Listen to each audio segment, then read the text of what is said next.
When it comes to your money, two of the biggest names in the game are Dave Ramsey and the Money Guy. They both offer a roadmap to wealth, but their directions couldn't be more different.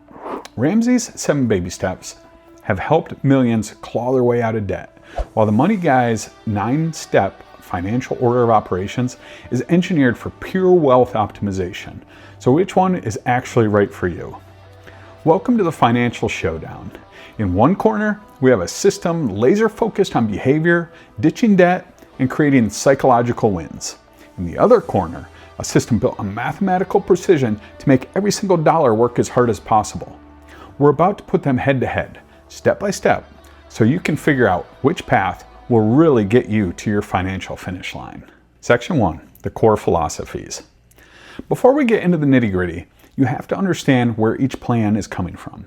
Dave Ramsey's plan is built for people who feel like they're drowning in debt.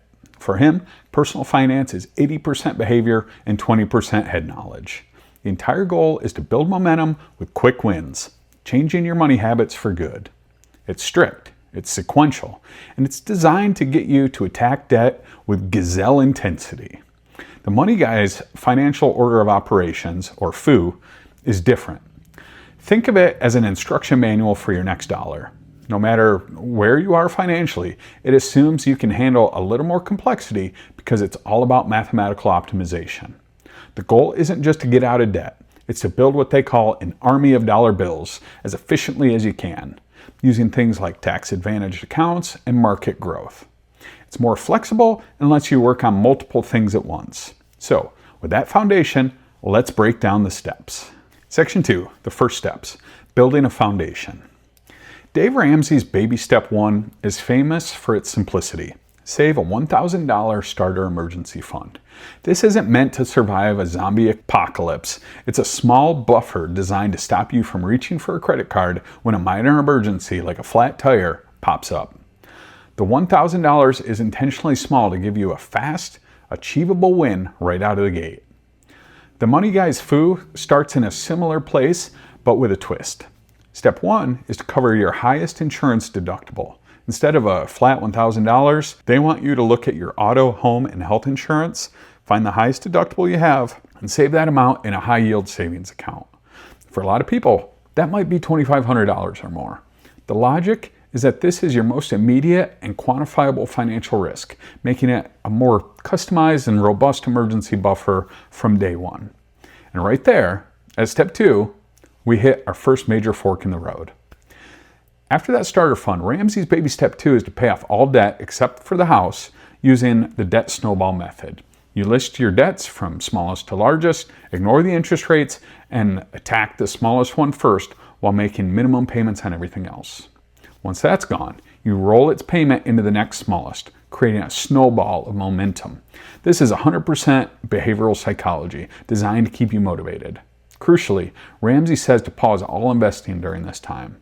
The Money Guy says, hold on a minute. Step 2 of the FOO is to capture your employer's 401k match. They argue that turning down a 50 or 100% guaranteed return on your money is a massive financial mistake you can never get back. The math is just too powerful to ignore, even while you're paying off debt. The opportunity cost of missing that free money and its compounding growth is far greater than the interest on most debts. Section 3, tackling debt and emergencies. After the debt snowball, Ramsey's baby step 3 is to build a fully funded emergency fund of 3 to 6 months of expenses. Only after all your consumer debt is gone and you have a huge cash cushion do you get to start building wealth. The Money Guy's framework flips this on its head. After securing your employer match, FOO step 2, step 3 is to eliminate high interest debt. This is where they agree that debt, like credit cards with interest rates often over 20%, need to be destroyed. It's a guaranteed return you just can't beat. But notice their focus, high interest debt. We'll see what they do with the low interest debt later. Only after crushing that high interest debt does the FOO move to step 4, building your full 3 to 6 months emergency fund. So by this point in the FOO, you've grabbed your free employer match, killed off your most expensive debt, and now you're building your cash reserves. In Ramsey's plan, you've paid off all non-mortgage debt, but you've likely missed out on years of matched investments. Section 4, the wealth building phase. This is where the two paths don't just diverge, they head off in completely different directions, really showing off their core beliefs. Once you're consumer debt-free with a full emergency fund, Dave Ramsey's baby step 4 is to invest 15% of your household income for retirement. It's a fantastic goal, but it's a single fixed percentage for everyone. After that, baby step 5 is saving for your kids' college, and baby step 6 is paying off your home early. The Money Guy's approach is way more aggressive and detailed. FU step 5 is maxing out Roth IRAs and health savings accounts, HSAs. Step 6 is to max out the rest of your employer retirement plans, like your 401k. Then comes step 7, hyperaccumulation, where the goal is to get your total savings rate to 25% of your gross income, all aimed at retirement and financial independence. That's a huge jump from Ramsey's 15%, and it comes before you even think about paying off low-interest debt or funding other big goals. This brings us to the mortgage. For Ramsey, paying off your house early in baby step 6 is a top priority for achieving total debt freedom. For the Money Guy, paying down low-interest debt like a mortgage, especially one under 4 or 5%, is dead last in step 9. Their argument is purely mathematical. The stock market has historically returned much more than the interest you'd save by paying off a cheap mortgage. They believe that money is better off deployed in your investment army of dollar bills. Finally, Ramsey's baby step 7 is to build wealth and give. The Money Guy's FU has a spot for this too. Step 8 is for abundance goals, which is where you'd save for things like your kids' college, a new car, or a down payment, but only after you're already saving 25% for your own future. As you can see, the order and the priorities are worlds apart. So I've got to ask, based on what you've just learned, which system hits home for you? Let me know in the comments below if you're Team Ramsey or Team Money Guy. Section 5. So, which one is right for you?